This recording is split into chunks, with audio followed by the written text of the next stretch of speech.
কেন একজন ফুটবলার তার টিমমেটকে মেরে ফেলার জন্য মানুষ ভাড়া করেছিল?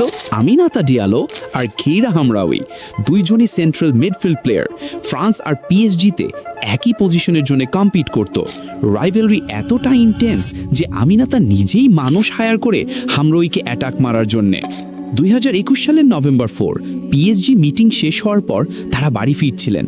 তখনই আমিনাতা হামরাউইকে ইনভাইট করে বলে, I will drop you home. কিন্তু সেটা ছিল এক প্ল্যান্ড অ্যাট্যাক। দুইজন মাস্ট লোক গাড়ি থামিয়ে হামরাউইকে টেনে বের করে আয়রন মার দিয়ে পা আর হাত ভেঙে দেয়। হামলাকারীরা বলে এইটা ডিয়ালোর জন্য। কিন্তু কেন আমিনাতা এটা করলো?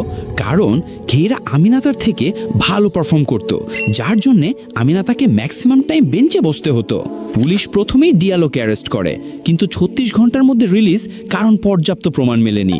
সেপ্টেম্বর 2022-এ ডিয়ালো রিঅ্যারেস্টেড হয় অ্যাগ্রেসিভ ভায়োলেন্সের জন্যে। পিএসজি তার কন্ট্রাক্ট রিনিউ না করে ক্লাব থেকে বের করে দেয়।